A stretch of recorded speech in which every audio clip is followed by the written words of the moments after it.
नमस्कार। वन संरक्षण और देश का विकास, ये दो चीजें हैं जो अक्सर एक दूसरे के सामने खड़ी नजर आती हैं, है ना? तो इसी संतुलन को साधने के लिए 1980 में एक कानून बना था और अब 2023 में इसमें एक बहुत बड़ा बदलाव किया गया है। तो चलिए आज यूपीएससी के नजरिए से इस पूरे फॉरेस्ट कंजर्वेशन एक्ट को समझते हैं।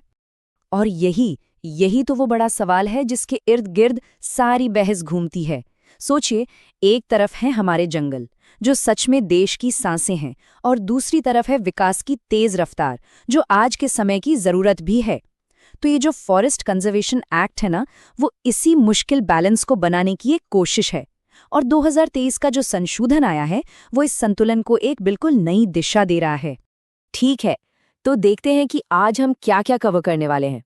सबसे पहले 1980 का जो कानून था उसकी नींव क्या थी, फिर उस ओरिजिनल एक्ट के पिलर्स क्या थे। इसके बाद हम सीधे 2023 के नए बिल पर आएंगे, देखेंगे कि इसमें क्या क्या एग्जेम्पशंस हैं, क्या नया स्कोप है। और हाँ, 1980 और 2023 का एक कंपैरिजन भी करेंगे। और सबसे आखिर में द यूपीएससी बॉटम लाइन, वो ज़रूरी बातें जो परीक्षा के लिए याद रखनी है। तो चलिए सबसे पहले बात करते हैं 1980 की। सवाल ये उठता है कि आखिर उस वक्त ऐसा क्या हो रहा था कि इस कानून को लाने की जरूरत पड़ गई। देखिए, वजह बहुत सीधी लेकिन काफी गंभीर थी। 1980 से पहले का जो दौर था ना, उसमें विकास के नाम पर जंगलों की कटाई बस बेरोक-टोक चल रही थी। मतलब इंडस्ट्री लगानी है, जंगल काटो, माइनिंग करनी है, जंगल काटो, खेती के लिए जमीन चाहिए, जंगल साफ कर दो। नतीजा, हमारे जंगल बहुत तेजी से खत्म हो रहे थे। तो इस अनियंत्रित कटाई पर लगाम कसने के लिए एक सख्त नेशनल लेवल के कानून की जरूरत महसूस की जा रही थी।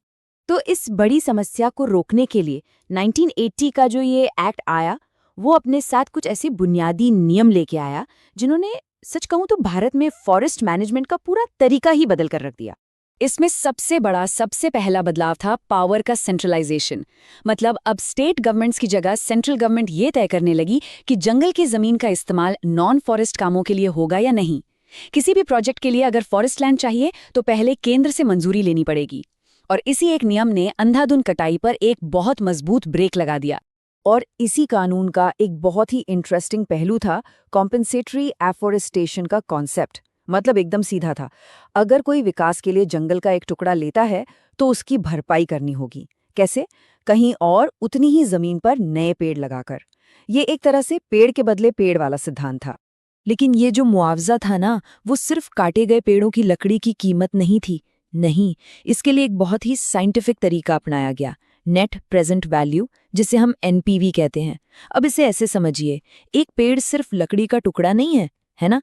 वो सालों साल हमें ऑक्सीजन देता है, मिट्टी को कटाव से बचाता है और न जाने कितने जीव जंतुओं का घर होता है। तो एनपीवी जो है वो इन सभी अनमोल फायदों की एक मॉनेटरी वैल्यू तय करता है। तो ये पूरा सिस्टम काम कैसे करता है? बहुत सिंपल है। जो भी प्रोजेक्ट प्रस्तावक है वो एनपीवी के आधार पर मुआवजा चुकाता है। ये सारा पैसा कैंपा फंड में जमा हो जाता है। कैंपा यानी compensatory afforestation fund management and planning authority. और फिर स्टेट फॉरेस्ट डिपार्टमेंट इसी पैसे का इस्तेमाल करके नए जंगल लगाता है। अच्छा, इस कानून को कितना सीरियसली लिया गया था, इसका अंदाजा आप इसकी सजा से लगा सकते हैं।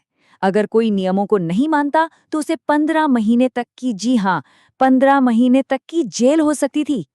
और सिर्फ इतना ही नहीं, साथ में 10,000 रुपये तक का जुर्माना भी था। अब सोचिए, उस जमाने में 10,000 रुपये एक बहुत बड़ी रकम हुआ करती थी।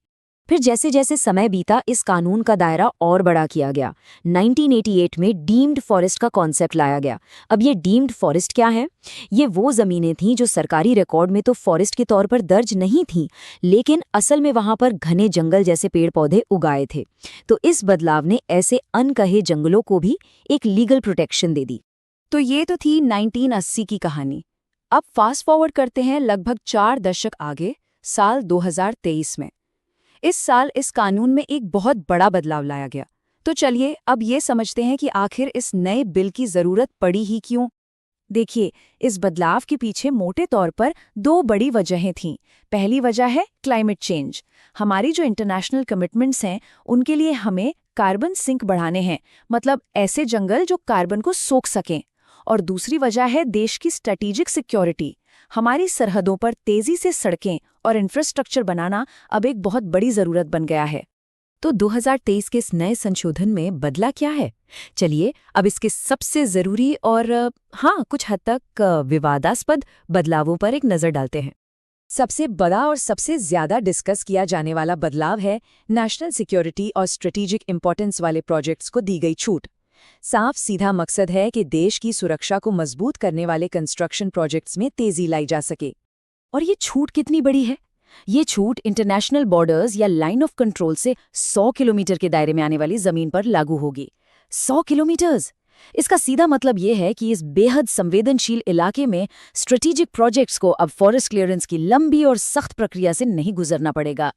और जमीन पर इस बदलाव का यही मतलब है, बॉर्डर के इलाकों में सड़कें, पुल और दूसरे जरूरी स्ट्रेटेजिक इंफ्रास्ट्रक्चर का काम अब तेजी से हो पाएगा, क्योंकि वो लंबी चौड़ी फॉरेस्ट क्लियरेंस की प्रक्रिया से अब बाहर हो गए हैं। एक और बहुत जरूरी बात, 1 तारीख को लेकर क्लैरिटी दी गई है। अब ये साफ है कि जो जमीन 12 दिसंबर 1996 से पहले ही नॉन फॉरेस्ट यूज में आ चुकी थी, उस पर यह कानून लागू नहीं होगा। उम्मीद है कि इससे जमीन से जुड़े कई पुराने विवादों को सुलझाने में मदद मिलेगी। चलिए अब आते हैं इस पूरे डिस्कशन के सबसे अहम हिस्से पर, 1980 का ओरिजिनल एक्ट और 2023 का अमेंडमेंट बिल। इन दोनों के बीच आखिर फर्क क्या है? यह side by side comparison UPSC aspirants के लिए बहुत जरूरी है। अगर हम इसे समराइज करें तो देखिए, 1980 का जो कानून था उसका फोकस सिर्फ कंजर्वेशन पर था। 2023 का संशोधन इसमें क्लाइमेट चेंज और बायोडाइवर्सिटी को भी जोड़ देता है। फिर 1996 की कट ऑफ डेट के साथ अब ये भी साफ हो गया है कि कानून कहाँ लागू होगा और कहाँ नहीं। और हाँ, सबसे बड़ा अंतर तो वही है, बॉर्डर के 100 किलोमीटर के अंदर स्ट्रेटेजिक प्रोजेक्ट्स को छूट। इसके अलावा अब इको टूरिज्म जैसी कुछ नई गतिविधियों को भी इसमें शामिल किया गया है। तो इस सबका निचोड़ क्या है? द यूपीएससी बॉटम लाइन क्या है? मतलब एक एस्पिरेंट को इससे क्या समझना चाहिए? देखिए, 1980 के एक्ट से 2023 के इस संशोधन तक का जो सफ़र है ना, ये सिर्फ कुछ नियमों का बदलना नहीं है। ये असल में हमारे देश की बदलती प्राथमिकताओं का एक आईना है। ये दिखाता है कि कैसे भारत पर्यावरण संरक्षण, विकास की ज़रूरतें और राष्ट्रीय सुरक्षा, इन तीनों के बीच एक नया बैलेंस, एक नया संतुलन बनाने की कोशिश कर रहा है। और आखिर में एक सवाल जिसके बारे में सोचना बहुत ज़रूरी है। क्या 2023 का ये संशोधन हमारी एनवायरमेंटल प्रायोरिटीज़ को रीडिफाइन कर रहा है, या ये बस आज के नए ज़माने की नई चुनौतियों के लिए किया गया एक ज़रूरी एडजस्टमेंट है? इस पर सोचिएगा ज़रूर। तो दोस्तों, आज के लिए बस इतना ही। उम्मीद करता हूं कि आपको ये वीडियो पसंद आया होगा और कुछ नया सीखने को मिला होगा। अगर वीडियो अच्छा लगा हो तो इसे लाइक करें, अपने दोस्तों के साथ शेयर करें और ऐसे ही शानदार कंटेंट के लिए चैनल को सब्सक्राइब करना बिल्कुल ना भूलें। आपका एक एक सपोर्ट हमें और बेहतर बनाने की ताकत देता है। कमेंट करके जरूर बताइए कि आपको ये वीडियो कैसा लगा और अगला वीडियो किस टॉपिक पर चाहिए। मिलते हैं अगले वीडियो में।